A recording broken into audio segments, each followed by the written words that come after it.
Right, do you remember the BRICS Bank? Well, it's now called the New Development Bank, and it's been in existence for 5 years now. Can you believe it? Well, to talk to us about its successes and some of its challenges, I'm now joined by its Vice President, Leslie Maasdorp. Thanks so much indeed for joining us. Welcome to the program. Thanks for having me, Peter. All right, so take us back in time. Why was this New Development Bank set up in the first instance? Yeah. I mean, as you know, each of our 5 countries, Brazil, Russia, India, China, South Africa, all of these countries have a significant infrastructure funding gap. These countries need, as they urbanize, we need roads, we need bridges, we need ports, we need new power.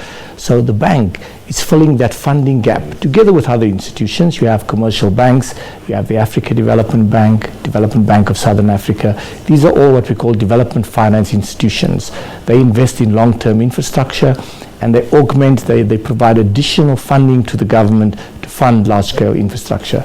So we have now emerged as a new multilateral bank, and today I can say that we have now become probably the most meaningful source of finance for infrastructure in many of our countries. Let's take South Africa. Yeah. In South Africa, we have just approved, as of last week when we had our board meeting, a total of more than $2 billion of infrastructure projects. That's about 28 billion rand of projects. That ranges from loans to Sunrail to broaden, widen our road network, upgrade the port of Durban to Transnet, loans to Eskom. As you know, Eskom is facing some significant challenges, loans to Development Bank of Southern Africa, again to help with renewable energy rollout. And all of these efforts on our part will stimulate or help stimulate economic growth. The big challenge we of course have in South Africa is that the economy is not shooting on all cylinders right now. So where would have these institutions had to go if the New Development Bank wasn't there? Where would Eskom have gone to? Exactly. Eskom, like many of our state-owned enterprises, have great difficulty right now in borrowing internationally. Their balance sheets are stretched. They do not have the capacity to raise funding. So the bank is coming at a very interesting time in the evolution of a lot of these enterprises. Also, our cost of funding is lower. So we are not just an additional financier. We have a very high credit rating, which means that our loans can be cheaper than your traditional financial institutions. So the bank has really come at a very appropriate time for all of our countries. So, you know, there's some people who'd be a bit skeptical looking at this and saying, hang on, South Africa in theory is an equal partner, but is it really? South Africa is in every sense an equal partner in this bank. Firstly, the bank is owned 20% by each of the 5 countries. Each country committed $2 billion, and that comes in installments every year. On the 3rd of January, we receive about $350 million equivalent from each of the countries. So Africa has paid in its capital contributions on time. The board of directors consists of the 5 ministers of finance, the board of governors, and then each country again have 1 vote. No one has a veto.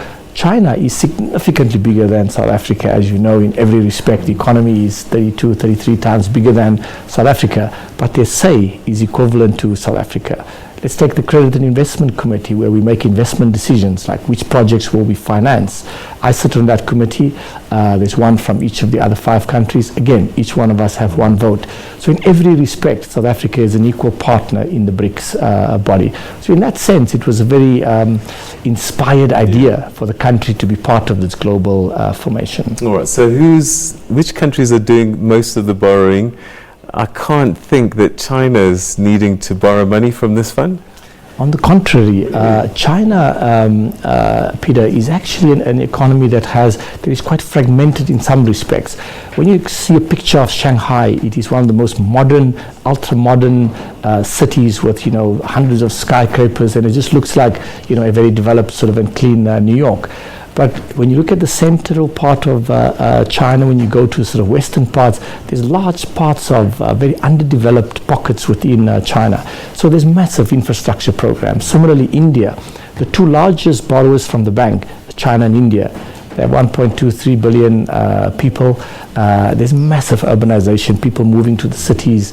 We are building literally hundreds of bridges and roads in India. So the 2 largest borrowers are actually China and India, mainly because they are just so big. They are just in a different order of magnitude. All right, so you've given us a clue that you're able to offer loans at a lower rate. Is the threshold for getting a loan easier as well? Because I would imagine the Moody's of this world, once they give a country junk status, it becomes difficult to borrow. Do you then step in to fill that gap in that kind of challenging environment? Very good question. I think it is very important for me to emphasize, firstly, that we as a bank have a very high credit rating from the likes of Moody's, S&P and Fitch. Specifically, our ratings are in AA+, which is just one notch below the highest you can get, which is AAA, right? So we have very rigorous risk management policies, very rigorous due diligence processes before a project is appraised. So we are not the sort of lender of last resort. If you can't get money from other institutions, you come to the New Development Bank. On the contrary, the bar is pretty high in terms of the procurement procedures, the rigor that is applied before money is dispersed. So the $2 billion or so that we have approved in South Africa, the disbursement has not been as rapid, meaning the capital is not all left Shanghai to come and sort of be on the ground, sort of shovel ready. And that's because there has been some challenges. The short answer is that we have as rigorous criteria as all the other global highly rated financial institutions. So some people might say, but hang on, how is it then you're giving Sanral 7 billion rand? I mean, that's, some would say that this institution is already hamstrung, already got a huge creditors book. Is this a safe loan? You could probably say the same about Eskom, for example. You can say this about many other state-owned enterprises. We move from the starting point that each of these enterprises have a very critical role to play in resuscitating economic growth in South Africa. The transport network and infrastructure is very central to getting our economy kicking, and road infrastructure, the bulk of our freight, the bulk of passenger transport in South Africa is actually on roads. So it's very important for the economy to get a kick-started again, for us to upgrade these roads, widen these roads, and for Sanral to have that necessary capacity. To answer your question specifically, is it safe for the bank to give 7 billion to Sanral? Firstly, the loan has a government guarantee. So what that means is that if there is default from Sanral, if we are not paid back on time, government will step in. But the second point I'd like to make, that this is not quite us handing over 7 billion rand and Sanral deciding how they want to spend it. This is 7 billion rand. It's a program loan. There will be multiple projects. Each one will be approved by the bank between ourselves and Sanral. So it will not just be a general kitty where you can spend on all kinds of things. So they can't use it to fix the deficit in the e-tolling? No, most definitely not. All right. So what's the future, very quickly? In a nutshell, there are two or maybe three core aspects for the next phase of the bank. Number one, the bank is now going to look at expansion of new members. At the moment, the bank only comprises of the 5 BRICS countries. The leaders will deliberate in November when President Ramaphosa goes to Brazil. There will be a big BRICS summit, and they will discuss the phasing and the sequencing of bringing new countries in. The second important aspect about the bank is we will now also begin to expand our lending products to also do a lot more co-financing with the private sector and also lend to private enterprises, because governments are not the only ones that are involved in infrastructure financing. And then thirdly, the bank is now broadening its regional presence. We have just opened offices in, we will open after Brazil in 2 weeks' time. We have an office here.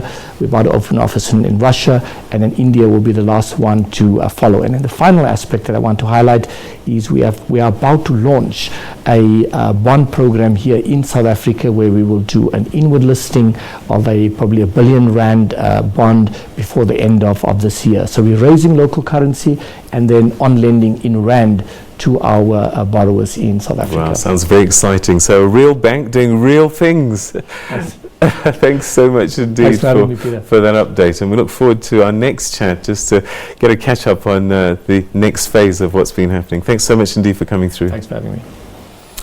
Palesa, we're going to take a quick